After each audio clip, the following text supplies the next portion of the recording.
This is the tale of two bad mice. And it's by Beatrice Potter, illustrations by Unada. And there's the first picture.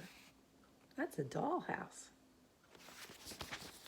Once upon a time, there was a very beautiful dollhouse. It was red brick with white windows, and it had real muslin curtains and a front door and a chimney. See, there's the front door, the red brick. You can see the curtains inside, too. It belonged to two dolls called Lucinda and Jane. At least it belonged to Lucinda, but she never ordered meals. Jane was the cook, but she never did any cooking because the dinner had been bought ready-made in a box full of shavings. There were 2 red lobsters and a ham, a fish, a pudding, and some pears and oranges. They would not come off the plates, but they were extremely beautiful. And there's all the food. There's the box of shavings that the food came in. And there's the cook, but she never had to cook. I see the ham, I see the fish, I see the 2 lobsters and the pears and the oranges. Oh, and that's the pudding over there, yes. All looks yummy. One morning, Lucinda and Jane had gone out for a drive in the doll's carriage. There was no one in the nursery, and it was very quiet. Presently, there was a little scuffling, scratching noise in a corner near the fireplace, where there was a hole under the skirting board. Tom Thumb put out his head for a moment and then popped it in again. Tom Thumb was a mouse.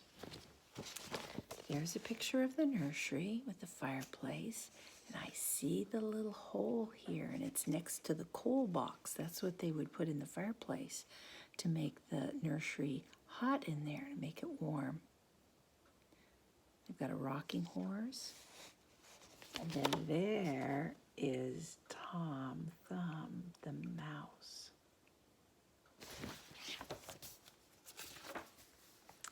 A minute afterwards, Hunca-Munca, his wife, put her head out too. And when she saw that there was no one in the nursery, she ventured out on the oilcloth under the coal box. And there is Tom Thumb and Hunca-Munca. The dollhouse stood at the other side of the fireplace. Tom Thumb and Hunca-Munca went cautiously across the hearth rug. They pushed the front door. It was not fast. It was open. And there they are going inside the dollhouse.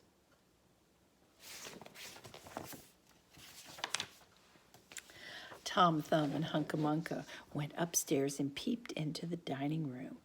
Then they squeaked with joy. Such a lovely dinner was laid out upon the table. There were tin spoons and lead knives and forks and 2 dolly chairs, all so convenient. They're looking at all that food on the table. They look excited. Tom Thumb set to work at once to carve the ham. It was a beautiful, shiny yellow streaked with red. The knife crumbled up and hurt him. He put his finger in his mouth. It is not boiled enough. It is hard. You have a try, Hunca-Munca. And there he is trying to carve it. And there it is. Oh, with his finger in his mouth.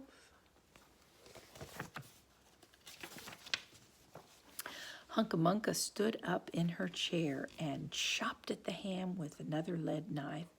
"Well, it's as hard as the hams at the cheese shop," said Hunca-Munca. The ham broke off the plate with a jerk and rolled under the table. There's Hunca-Munca trying to get it, and there's the plate, and there's the ham rolling off underneath the table. They're just having a terrible time. They thought it was real food. Let it alone, said Tom Thumb. Give me some fish, Hunca Munca. Hunca Munca tried every tin spoon in turn. The fish was glued to the dish. Then Tom Thumb lost his temper. He put the ham in the middle of the floor and hit it with the tongs and with the shovel. Bang, bang, smash, smash.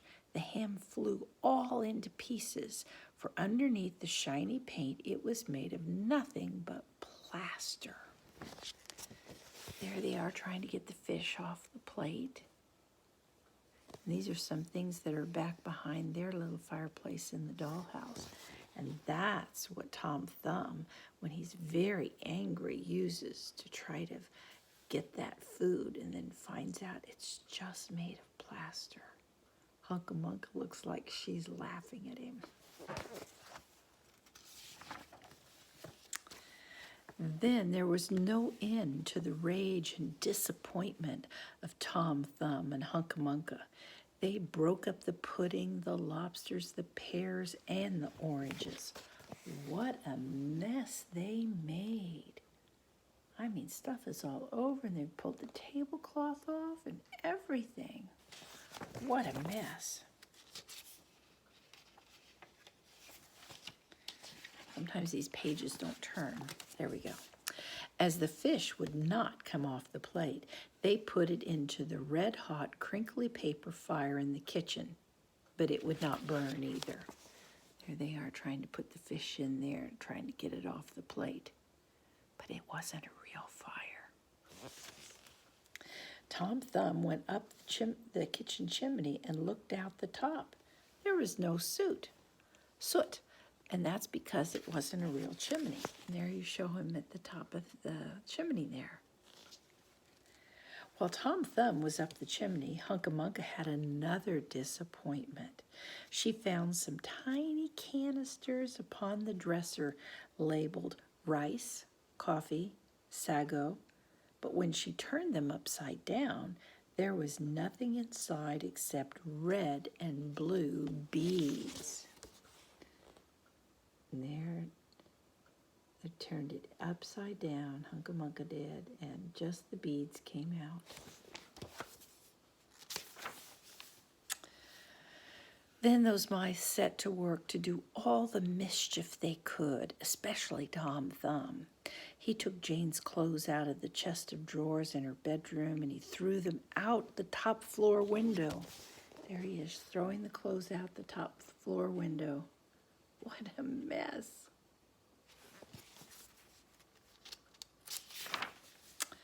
But Hunca Munca had a frugal mind. After pulling half the feathers out of Lucinda's bolster, she remembered that she herself was in want of a feather bed. With Tom Thumb's assistance, she carried the bolster downstairs and across the hearth rug. It was difficult to squeeze the bolster into the mouse hole, but they managed it somehow. There they are pulling the bolster. Bolster's kind of like a mattress. They're going to push it into their hole where they live. Then Hunca Munca went back and fetched a chair, a bookcase, a bird cage, and several small odds and ends. The bookcase and the bird cage refused to go into the mouse hole. There they are taking all that stuff and trying to put it into where their house is. Goodness. Hunca Munca left them behind the coal box and went to fetch a cradle. Hunca Munca was just returning with another chair when suddenly there was a noise of talking outside upon the landing. The mice rushed back to their hole, and the dolls came into the nursery. So there are the dolls coming back into the nursery, and the mice are running back into their hole. What a sight met the eyes of Jane and Lucinda.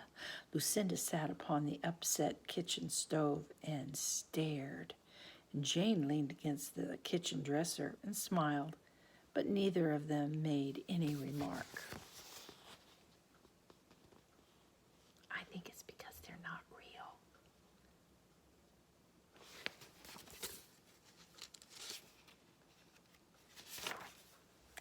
The bookcase and the bird cage were rescued from under the coal box, but Hunca has now got the cradle and some of Lucinda's clothes. She also has some useful pots and pans and several other things. And there she is, cooking the food. Oh, it looks like she's made cookies for Tom Thumb. And Tom Thumb's put his feet up on a box of matches and a little pillow there. And they've got a little cradle back there. Got lots of things.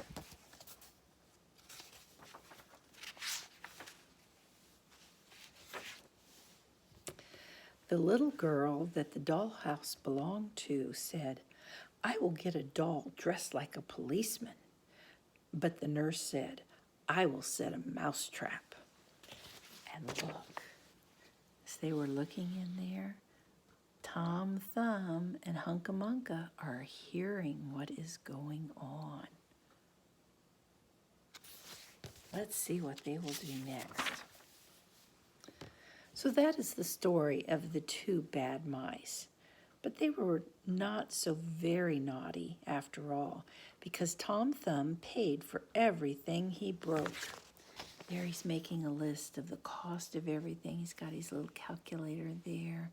They're writing it all down. Hunca is figuring it out. Oh, there's their bed with the bolster on it. He found a crooked sixpence, some money, under the hearth rug, and upon Christmas Eve, he and Hunca stuffed it into one of the stockings of Lucinda and Jane. There's Lucinda and Jane in their beds there, the dolls. And they had stockings at the end because it was Christmas, and they're putting the money in there to pay for all the things that they took and that they broke. And very early every morning, before anybody is awake, Hunca comes with her dustpan and her broom to sweep the dolly's house. And there she is in one of maybe Lucinda's dresses, and she's doing the sweeping. And that's the end.